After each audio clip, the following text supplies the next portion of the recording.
ज्योति एक प्रज्वलन के साथ आज राष्ट्रीय प्रेस दिवस के अवसर पर आयोजित इस महत्वपूर्ण विषय पर सेमिनार में बहुत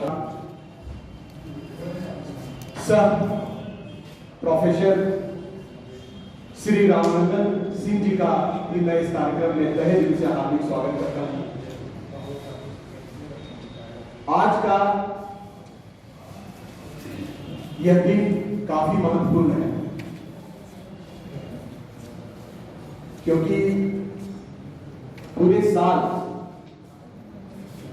हम लोग प्रशासनिक दृष्टिकोण से मीडिया के साथ हर रोज किसी न किसी रूप में सक्रियता के साथ उनके साथ जुड़ते हैं, उनसे राय मशवरा और सलाह करते हैं और फिर media role in nation building, राष्ट्र निर्माण में मीडिया की भूमिका। वैसे तो इन सब विषयों पे काफी चर्चाएं पहले भी हो चुकी हैं, लेकिन क्या है कि जैसे जैसे समय आगे बढ़ता है चुनौतियां नई नई आती जाती हैं और अनेक नए विषय इसमें समाहित होते जाते हैं। तो जो चर्चाएं पहले हुई है आज उसमें नई कंपोनेंट जुड़ गई है। आज सोशल मीडिया आ चुका है और भी न्यू मीडिया की हम लोग बात करने लगे हैं। तो ऐसे बड़े मीडिया संस्थान के लोग उनके साथ जो छोटे मीडिया के संस्थान के लोग हैं ऐसा लोग समझते हैं, लेकिन ऐसा है नहीं, क्योंकि मीडिया के जितने भी लोग हैं चाहे वो छोटे संस्थान के हो या नहीं,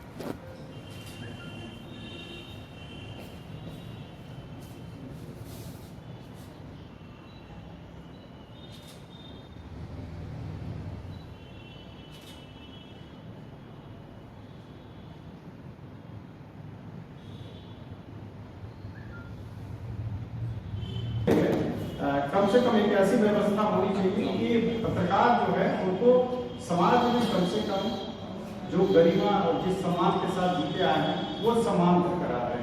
हमारे जिला के डीवीसी साहब हमारे रोड़ा साबित होती है। इसकी परवाह नहीं करते क्योंकि हमको समय पर खबर देना है और सही भूमिका निभा पाएंगे। इन्हीं शब्दों के साथ आपने दो लोगों को प्रभावित कर दिया तो आपकी पत्रकारिता सफल हो। राष्ट्र की एकता, देश की एकता को अक्षुण्ण बनाएगा। यही अब बहुत विकास कार्य हो रहा है। हम लोग जब स्कूल में पढ़ते थे तो बोरा और पट्टी लेके स्कूल जाते थे। आज के बच्चे कंप्यूटर और मोबाइल लेके स्कूल तो नहीं कॉलेज जा रहे। ब्लैक बोर्ड सिस्टम खत्म होता जा रहा है। यह विकास को बताता है। हमारा देश विकास किया है, राष्ट्र ने विकास किया है, लेकिन जिस तेजी से करना था उस तेजी से नहीं किया, क्योंकि वहां के मीडिया में फ्री और एक और एग्जांपल देता हूं। केशवनंद भारती केस, अगर आप लोग जानते होंगे वर्कआउट किए होंगे, केशवनंद भारती केस 1973 का एक बड़ा ही लैंडमार्क केस है जिसपे सुप्रीम कोर्ट ने कहा था बेसिक स्ट्रक्चर ऑफ कॉन्स्टिट्यूशन।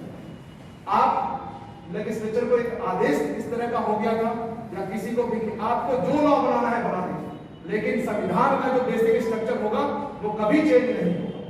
तो उसी तरह आप लोग का जो कॉन्स्टिट्यूशन है जिसे बोलते हैं हम बाइबल मानते हैं, जब तक वो स्टेब्लिश नहीं होगा तब तक हम जितने भी समस्याएं जितने भी प्रारूप हैं उसका कोई औचित्य नहीं। और जिस दिन से हम कोई आपको एडवाइस नहीं देंगे, क्योंकि आपका खुद सेल्फ रेगुलेटरी बॉडी है, आप डिसाइड करते हैं कि आपके एथिक्स आपके मोरल क्या है, हम डिसाइड नहीं करते। हम एक रूल से फॉलो करते हैं। पदाधिकारी के रूप में बोले तो हमारा झारखंड सेवा सर्विस का एक नियमावली, हम ऑल इंडिया सर्विस के हैं तो all India conduct, all India services conduct, लेकिन आप अपने मोरल एथिक्स खुद ही डिसाइड करें। सोचिए कितना महत्वपूर्ण। आपको कब नहीं पता चलता है कि आपने उस लाइन को क्रॉस किया या लाइन के इस साइड, कभी सोच ही नहीं पाते, कभी समझ ही नहीं पाते। आपको कहीं कोई ये नहीं कह रहा है कि आप अपनी ड्यूटियों को नहीं कर रहे। लेकिन हमको छानना पड़ेगा, नहीं तो वो लाइफ एस्टेब्लिश करना पड़ेगा। उदाहरण देता हूँ, किसी मीडिया का नाम नहीं है, आपको सभी को याद होगा 2016 की वो घटना जब 2000 के नोट पे चिप्स नेशनल मीडिया में प्रसारित किया गया। हम नाम नहीं ले रहे किसी का, लेकिन बताइए अगर इस तरह का न्यूज, क्यों बोल रहा हूं, क्योंकि आप बोलते हैं कि हम मीडिया जो है एक तरह से आईना है समाज, लेकिन वो आईना जो है वो बंधा हुआ है। क्यों बंधा हुआ है? आप कुछ भी नहीं दिखा सकते। एंटरटेनमेंट इंडस्ट्री जैसा डिमांड होता है वैसा कर सकते, मीडिया वैसा जिस प्रिंट और इलेक्ट्रॉनिक मीडिया में वैसा नहीं कर सकते। आप एंटरटेनमेंट एजेंसी है। अब उदाहरण और देता हूँ, जैसे होता है कोई नेशनल इशूज हो और हम जाके शाहरुख खान साहब के सामने रख देते हैं और बोलते हैं आपका क्या विचार, और फिर हम उसको प्रेसित करते हैं कि ही मतलब समझिए इस बात को। हम क्या करें, हम खुद बोले कि हम खुद पत्रकार। बताइए अगर नेशनल इश्यूज पे किसी का वक्तव्य महत्वपूर्ण है तो किसका महत्वपूर्ण है? एग्जीक्यूटिव बॉडी का, हमारे लेजिस्लेचर का, हमारे वो संवैधानिक पोस्ट होल्डर महत्वपूर्ण है कि उनका वक्तव्य क्या होगा, वो पब्लिक को कैसे इन्फ्लुएंस करेगा। नहीं मैटर करता है कि सलमान खान ने क्या वक्तव्य किया किसी टॉपिक पे, वो उसके कैपिटल नहीं है, वो एंटरटेनमेंट इंडस्ट्री है। हम क्यों बता रहे हैं? हम बस चुनिंदा एग्जाम्पल, उसी क्रम में हमने जो टॉपिक है हम उसी क्रम में हिट कर रहे हैं। देखिए हमारी बेसिक जो कॉन्स्टिट्यूशन है पत्रकारिता वो है free and fair. Free and fair तभी होगा जब हम उसका गुणता तक जाएंगे। हम ये कह रहे हैं कि जो न्यूज है वो दिखा दे रहे हैं, दैट इज नॉट एनफ। अब बताता हूं कि क्यों नहीं एनफ। एक्सीडेंट होता है और आप तुरंत उसका फोटो लेकर प्रेसित कर देते हैं। बताइए वो कितना बड़ा इफेक्ट आम पब्लिक पे जाता है जब सर का धड़ उधर हो, पैर का धड़ उधर हो और लाइव रहता है।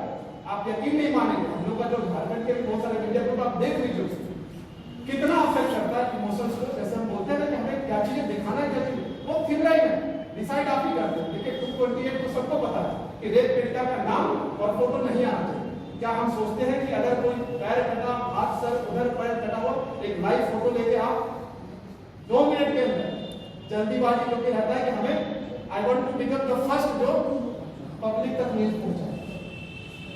तो राष्ट्र निर्माण कुछ भी नहीं है, राष्ट्र निर्माण वही है जब जिस दिन आप इसका महत्व फ्री एंड फेयर प्रेस। तो नहीं यही समझता था कि सिस्टम में दो तरह के, एक तरफ बेईमान लोग बैठे हुए और दूसरे तरफ भोली भाली व्यक्ति जो जाते हैं कंपनियों का निष्पादन नहीं होता। फिर हम उस पोजीशन को होल्ड किए और फिर हम ये नहीं कह रहे कोई गलत किसी को डिमीन नहीं करना।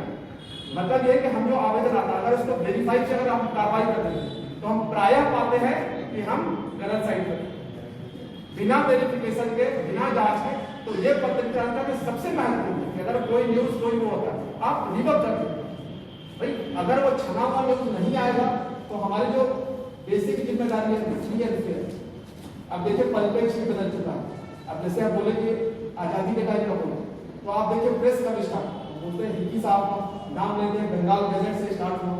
आप देखिए जितने भी स्वतंत्रता सेनानी थे, बाल गंगाधर तिलक वैसे लीडर रहे जिनको 6 साल की सजा मिली थी और केसरी उनका न्यूज था। तो हर स्वतंत्रता सेनानी कोई ना कोई न्यूज था, एक मकसद था, एक कॉमन एनिमी था और उसके खिलाफ प्रेस के खिलाफ भी बहुत सारे ब्रिटिश टाइम में रूल थे।